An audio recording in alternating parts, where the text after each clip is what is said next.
Governor J.B. Pritzker sounds off on ABC's suspension of Jimmy Kimmel's late-night show. And Illinois state representative raising the alarm about food subsidy error rates. And Governor J.B. Pritzker saying he's going to take executive action on regulating hemp in Illinois. That's just some of what we're going to be talking about this morning with Illinois in Focus Daily. I'm Greg Bishop. Wake up with us each and every weekday morning here with the Center Square, and I want to remind you to get to thecentersquare.com where you can see the national headlines and sign up for the newsletter and find out what's going on elsewhere, not just in Illinois, but you've got headlines like Trump designating Antifa a major terrorist organization. You can read up on that. A national story we're going to talk about and how it's getting reaction in Illinois. ABC pauses Kimmel after comments on Charlie Kirk's assassination. We'll delve deep into that story as well. But don't forget, you can also go to the Illinois page where you'll see Illinois headlines, including conversation I had with Congresswoman Mary Miller.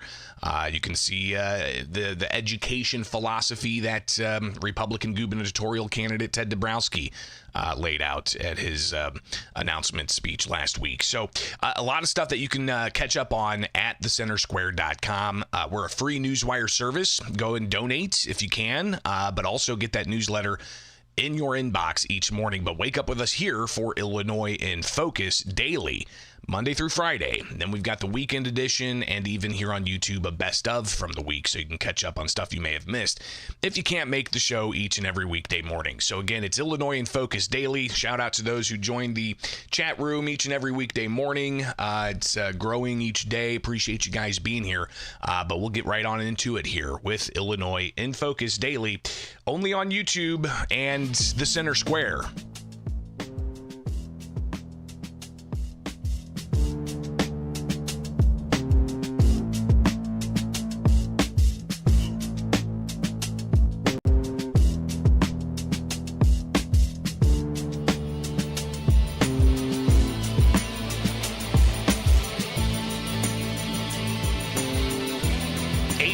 Pauses Kimmel over comments on Charlie Kirk's assassination, while Governor J.B. Pritzker says a free democracy, a democratic society, cannot silence comedians because the president doesn't like what they say.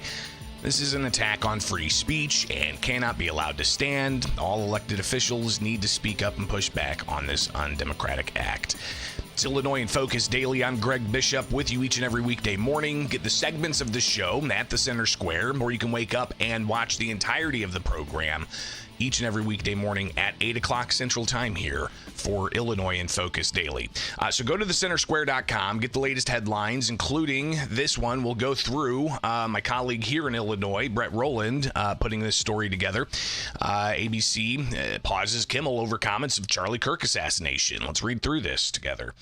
So you've got ABC dropping late-night host Jimmy Kimmel over comments that he made about the assassination of activist Charlie Kirk. Nexstar Media Group Incorporated said Wednesday that starting Wednesday night, the company's television stations will stop airing Jimmy Kimmel Live for the foreseeable future.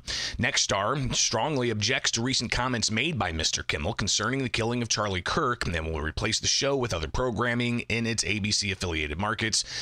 Trump encouraged NBC to cancel the rest of the existing late-night lineup. A different station there. Great news for America. The ratings challenge Jimmy Kimmel show is canceled. Congratulations to ABC for finally having the courage to do what had to be done. Kimmel had zero talent, Trump said, and worse ratings than even Colbert, if that's possible, Trump wrote on Truth Social. That leaves Jimmy Fallon and Seth Meyers, two total losers, Trump said, on fake news NBC. Their ratings are also horrible. Do it, NBC. President DJT. So you got Monday, Kimmel opened up the show with a monologue. This was after Charlie Kirk's assassination, and compared Trump's mourning to Kirk to the, quote, the way a 4-year-old mourns a goldfish. We hit some new lows over the weekend with the MAGA gang desperately trying to characterize this kid who murdered Charlie Kirk as anything other than one of them and doing everything they can to score political points from it, Kimmel said in his monologue. An assassin that shot and killed Kirk. Kirk was a close ally of Trump, and that happened in Utah last Wednesday. Trump said his son, Don, told him he's sort of like a son to you. Vice President J.D. Vance took Kirk's casket on Air Force Two to his home state of Arizona. You've got the president of Nexstar's broadcasting division, Andrew Alford, saying that canceling Kimmel's show was a difficult decision. Mr. Kimmel's comments about the death of Mr. Kirk are offensive and insensitive at a critical time in our nation's political discourse, and we did not believe they reflect the spectrum of opinions, views, or values of the local communities in which we are located. Comment continues, continuing to give Mr. Kimmel a broadcast platform in the communities we serve is simply not in the public interest at the current time, and we've made the difficult decision to preempt his show in an effort to let cooler heads prevail as we move toward the resumption of respectful, constructive dialogue. Similar, the nation's largest ABC affiliate group said ABC didn't go far enough. Mr. Kimmel's remarks were inappropriate and deeply insensitive at a critical moment for our country. That's Jason Smith, the vice chairman of ABC's affiliated group, Sinclair. He goes on to say, we believe broadcasters have a responsibility to educate and elevate respectful, constructive dialogue in our communities. Federal Communications Commissioner Chairman Brendan Carr said on Benny Johnson's show early Wednesday that Kimmel's comments were, quote, some of the sickest, one of the most significant newsworthy public interest acts that we've seen in a long time is what appears to be an action by Jimmy Kimmel into the narrative that this was somehow a MAGA or a Republican-motivated person. The accused assassin told his roommates, I had enough of his hatred. Some hate can't be negotiated out, before climbing on the rooftop and allegedly shooting and killing Kirk during an event at that college. Sinclair Vice Chairman Jason Smith said government must intervene.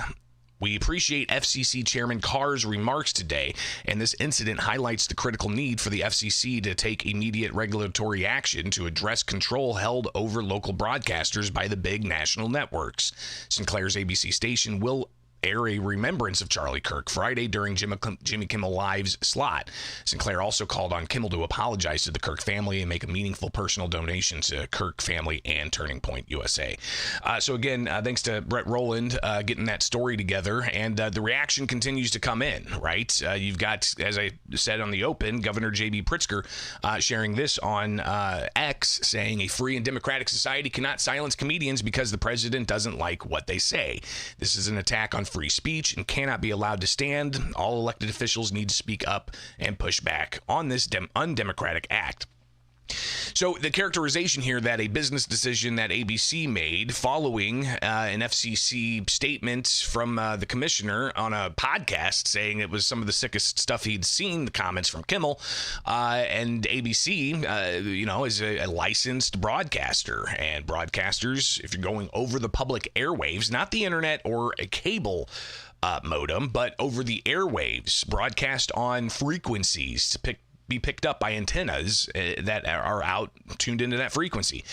They have to broadcast in the public interest in order to have their broadcast license. So, if the FCC is saying, this isn't in the public interest, having this kind of misinformation as a joke in a late night talk show, it's not in the public interest. ABC seeing that and saying, okay, well, let's go ahead and suspend them.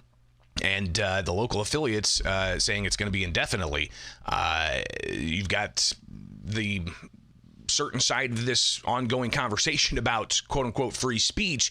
Is that a violation of free speech? That's what the governor seems to be indicating here. He also went on Jen Psaki's show to talk about this last night, and here's some of what Pritzker had to say during that conversation. This is much bigger than a media story. It feels to me, first of all, Brendan Carr went out today, the FCC chair, and basically called out Jimmy Kimmel by name.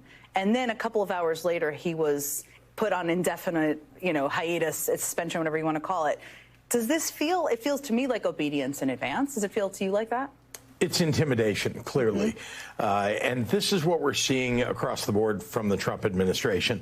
They're using the power of the government to go after businesses, to get them to do things that they need or want, right? Either to pay them, as we have seen, or to fire people, as we have seen. And here we have a comedian. I mean, this is somebody who's on every night, frankly, probably offending somebody every single night. He has made fun of you before. Indeed, he has. And so I just want to say that, we should not be going after people for this. Look, did he get some things wrong? Yeah. I mean, but he is not a commentator, a news anchor. This is somebody who's a comedian, for goodness sakes. And now we've got the Trump administration literally targeting individuals. You saw it with Stephen Colbert. Now you're seeing it with Kimmel. Anybody that's criticizing this administration, they're using the power of government to intimidate companies to fire people. So again, there's the governor talking about the suspension of Jimmy Kimmel after comments he made on Monday and the reaction thereof across the political spectrum, right? I mean, you've got accusations of, well, Republicans hate cancel culture, but here's Republicans doing cancel culture and without really looking at previous cancel culture. I mean, you look at, for instance, what were called the Twitter files, and it was during the Biden administration, immense pressure being put on social media companies to either censor private speech or to, reduce the reach of certain people saying things about, say, the origins of COVID-19 or the effectiveness of certain types of, medicines in combating COVID and a whole host of other things. That was revealed there was government pressure onto these certain organizations. So I mean, you just look at the totality of all of this, and you've got to really go even deeper into the context and where we're at in this political conversation. But clearly, this is going to have reverberations moving down, and a lot of people making similar references to another story that happened here hyper locally in Springfield. A local on-air personality for a local TV station.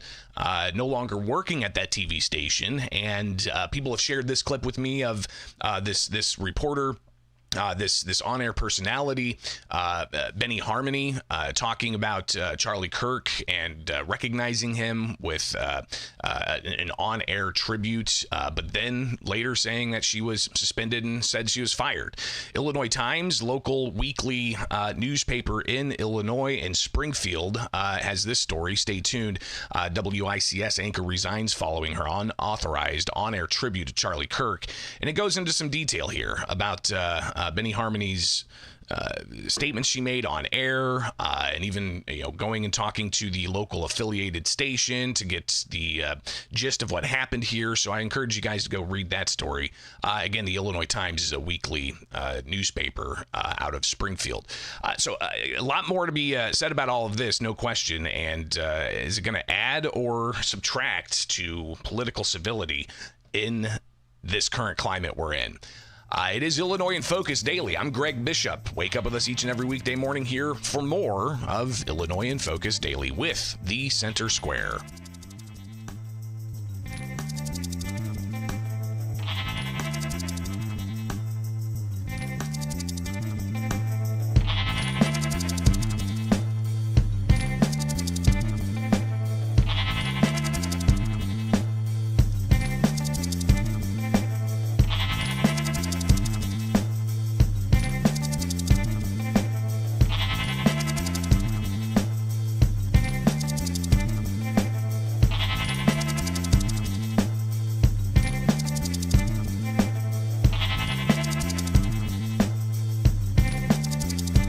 state of Illinois doesn't address the Supplemental Nutrition Assistance Program error rate, you could see Illinois taxpayers paying $700 to $800 million in penalties to the federal government, and the alarms are raising. Good morning, it's Illinois in Focus Daily. I'm Greg Bishop. I'm with you each and every weekday morning at 8 o'clock. You can join us for the live show where we tackle different things all throughout, but of course you can subscribe and get the latest segments here for Illinois in Focus Daily. And don't forget to get the podcast where you get podcasts to catch the show in its entirety without interruption. All right, let's tackle this next story here. As the Trump administration came in saying that they're going to put a big, beautiful bill together, get Congress to pass it. It took several months, but ultimately President Donald Trump got it across both the House and Senate finish lines and signed that piece of legislation July 4th. Had a whole bunch of stuff in it, right? I mean, it is a, quote, big, beautiful bill.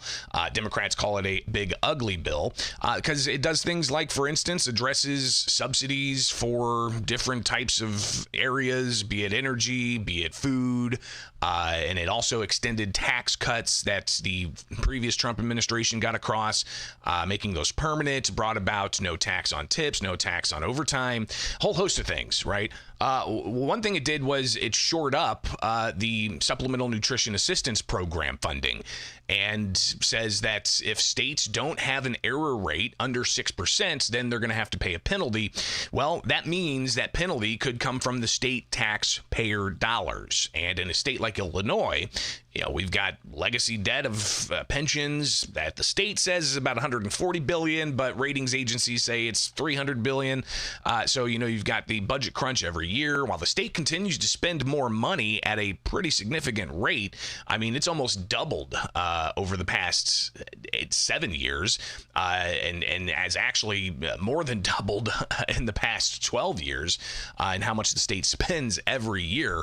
We're talking the numbers that I've crunched from the past 12 years. The state of Illinois spent $100 billion more every year from 2020, the current budget, to back 12, 13, 14 years ago. Regardless, Illinois spending continues to go up. So it's probably going to go up even more if the state can't get its Supplemental Nutrition Assistance Program error rate down. I talked with House Minority Leader Tony McCombie earlier this week about the error rate, and she's raising the alarm about where this is headed. Here is House Minority Leader Tony McCombie. Yeah, and for the viewers that aren't living in our world, the error rate is the overpayments in SNAP, which is the larger part of the error rate, and then underpayments, which is pretty minimal on that. The concern that I have is rather than address the SNAP error rate, the governor is just willing to burn it down and blame it on Trump and say, well, he's the one who's cutting SNAP. Well, you're the one who has brought it into mismanagement. When Governor Pritzker came into office, the error rate was 5.73%, which is under the 6% that the federal government is going to be requiring. Now, under J.B. Pritzker's administration, it's at 11.56, and this could end up costing Illinoisans $700 to $800 million. Even if we went on an average, that would get us to 7.1%. I mean, we have to do something. By just not addressing it is literally going to take food out of our most vulnerable's mouths. So we have to address this. The governor has to address this, put aside his political attack on Trump saying he's cutting SNAP, gaslighting, scaring people, inciting anxiety, and handle the issue at hand. This is all on him, and certainly not the first example of agency mismanagement. And again, we're talking about hundreds of millions of dollars the state taxpayers could be on the hook for to cover that error rate. And the error rate, as McCombie said, includes the underpayments, people who didn't get paid enough, and the overpayments, people who got paid too much. And the people who got paid too much is the vast majority of the state's error rate. So a lot to be said about how to do that. And there was a House hearing not long ago of the U.S. House that was delving into this. And you can find that story at the Center Square as well, where U.S. Representative Mary Miller talked about getting the error rate down and having, a one state in particular that was being upheld as a beacon of doing it right and trying to get the error rate down and doing more with less. And you've got that ongoing effort.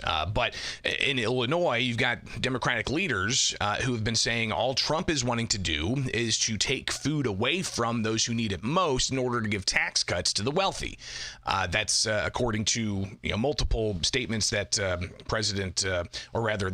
Governor J.B. Pritzker has made in reference to President Donald Trump's policies of tax cuts and shoring up federal agencies. So McCombie says, this is just an ongoing issue of poor mismanagement by the Pritzker administration, as she highlights the SNAP error rate's gone up quite a bit during the Pritzker administration. And she says that it's indicative of other instances of failed management, and one in particular was the Illinois Department of Employment Security during COVID, where you had $3 billion go out to fraudsters. And again, that's tax dollars going out to fraudsters during the height of the pandemic. And the state of Illinois manages that employment system, just as the state of Illinois, even though it's federally funded, manages the SNAP program. But even the policies that the Trump administration enacted that Congress passed, again, law that is now law of the land, states are going to have to pick up some of the administrative costs of administrating the SNAP program. So that is going to cost all states millions and millions of dollars, if not more, every year to do that. But again, it's also this idea of the error rate. If it's not below 6%, states are going to have to pay the difference. And Illinois is sitting right at about 11.56%. So you've got to see that difference in the possibility it could be $700 to $800 million. Where's this money going? Here's McCombie answering whether or not there's just a lot of fraud. Well, I think certainly we've seen already under this administration $5.2 billion, $5.2 billion in fraudulent unemployment claims. So yeah, certainly there's a possibility of that for the overpayments. It is not. We are not to be giving federal SNAP dollars to illegal immigrants, but we don't ask if they're legal. So is there an overpayment there? I don't know. But this is where we need to dig in, and this is where the administration needs to ask for help. He needs to empower his agency to say, hey, you know what? This error rate is well above the normal, and it's drastically increased under my administration, and we need to fix it. He needs to do that with his agency. He needs to empower them to do better. We've seen a roundtable discussion that Pritzker held not too long ago, and you can find the video in the archive of this show where we unpacked some of that. But they talked again about the people who are going to be impacted by this, and the new authorizations and the qualifications of who is eligible for this safety net program, right? I mean, the Supplemental Nutrition Assistance Program is to ensure that those who are of lesser means can have some food subsidies. Yeah, there's a lot of requirements you got to go through.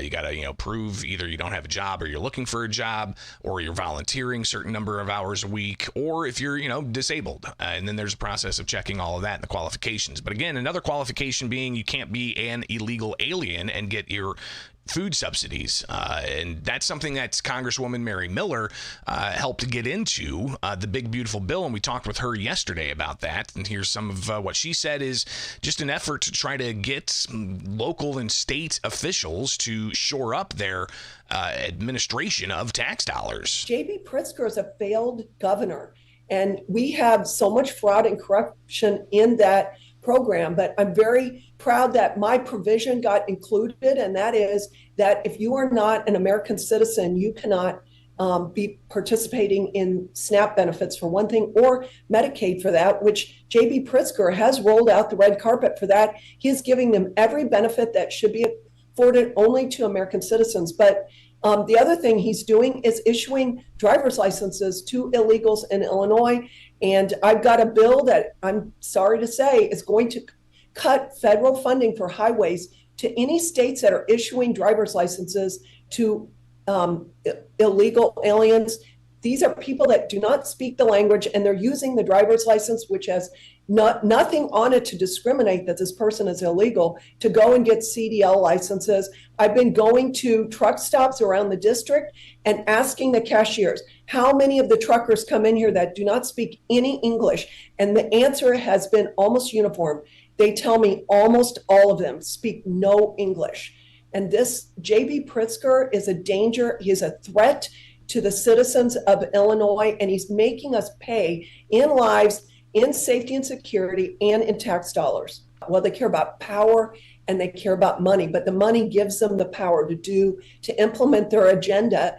And what we're saying is you have to get in line with this, particularly federal laws, or we are going to withhold federal funding. So, that's the pressure that we're going to put on J.B. Pritzker and the Democrats in Illinois. And that's Congresswoman Mary Miller in a conversation we had live with her yesterday about federal funding and parental rights and some other issues as well, but just about the federal funding side of this. And while she calls Pritzker a failure, you've got Pritzker saying that Trump's a cheater, he's a failure, he's a convicted felon, and carries on with other negative comments on the president. So obviously that's kind of where we're at in this political debate. But we're going to bring it to you each and every weekday morning, and especially how you, the taxpayer, are impacted by federal tax dollars going to be used to change state policy and what that could mean for a state like Illinois. Because, listen, even the Trump administration is looking at withholding federal funds from states that have cashless bail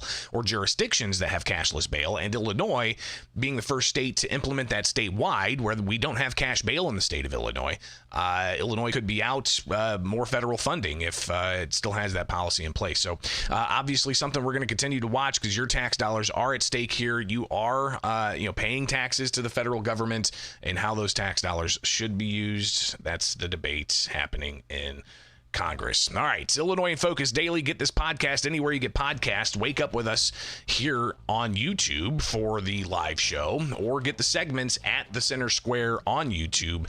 But you can also get the headlines. Go to thecentersquare.com and sign up for that newsletter each and every weekday morning. We send that out. It's Illinois in Focus Daily.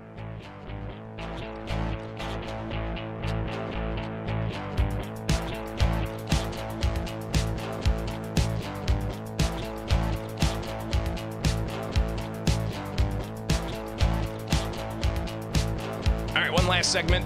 Stick with me. We're going to talk about hemp.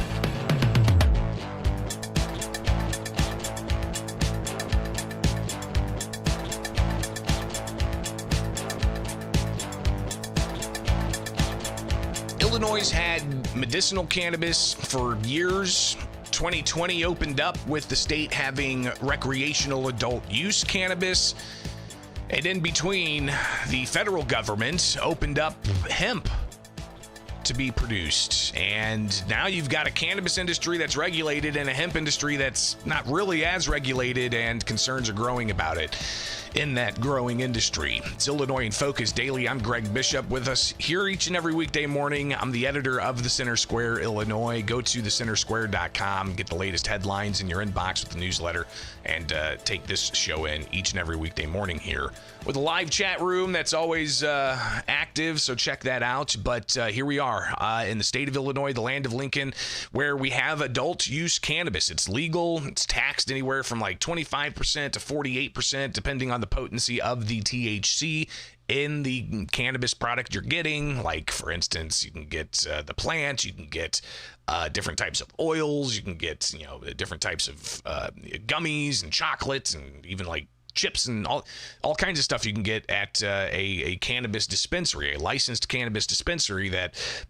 there's a lot of tax dollars coming out of that. And I'll have to do an explainer sometime about where all the tax dollars go, because, the tax dollars are split all kinds of different ways. Some goes to pensions, very small amount. Some goes to police, small amount. 25% goes to nonprofit organizations in certain areas that the state deems were impacted by the war on drugs. And it goes to community nonprofits, and how that that money's used, obviously, depends on how, what that community nonprofit's doing in the community. But regardless, there's a lot of tax dollars involved there. But on the other side, the cannabis is more of the intoxicating, THC producing substance. Hemp, also part of the cannabis family, marijuana versus hemp, and you've got cannabis versus hemp. Cannabis, high THC, hemp, not so much.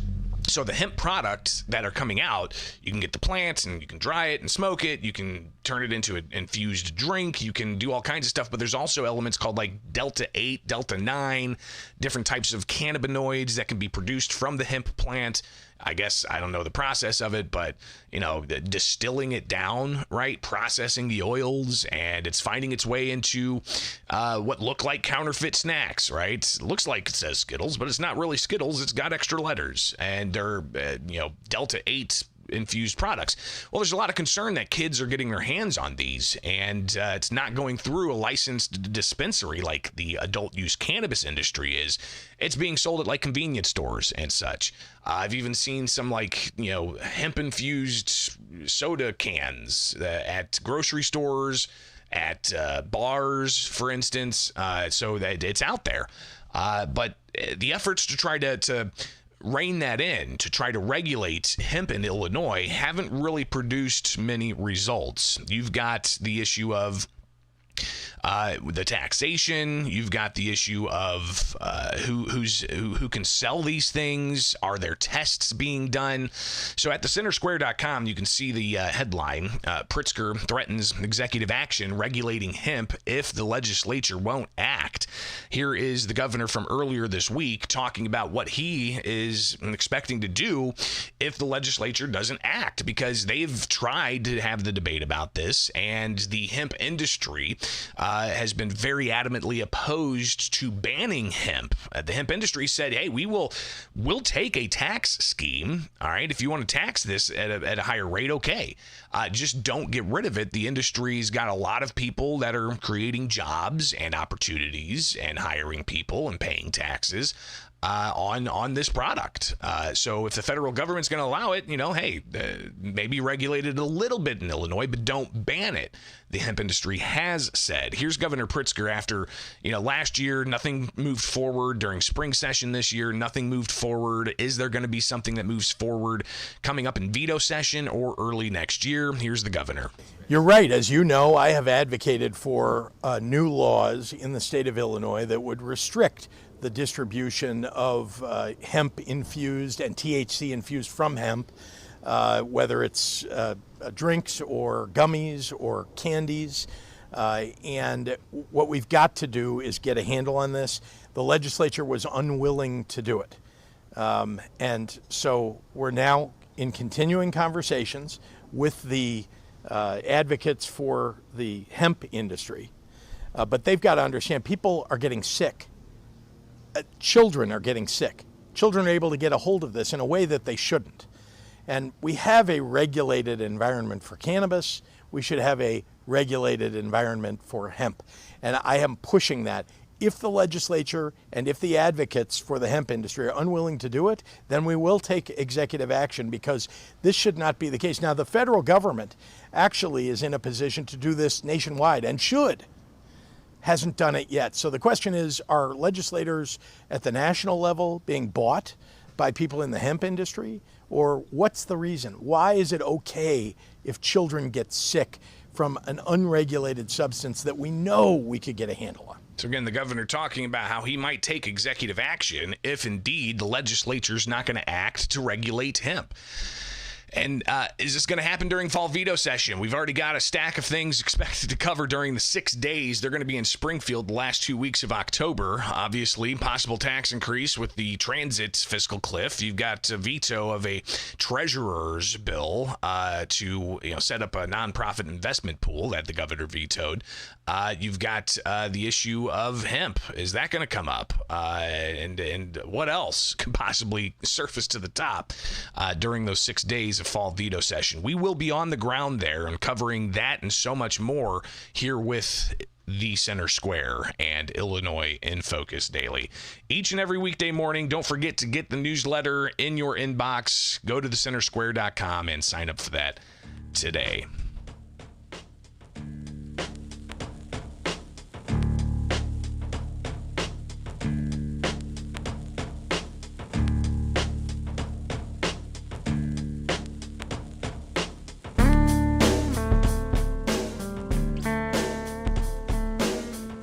All right, that's all I got for you today. Tomorrow, we'll have to take some time to go through the arguments in the case challenging Illinois' gun and magazine ban because, well, Monday is the day that they're going to have oral arguments in the 7th Circuit U.S. Court of Appeals.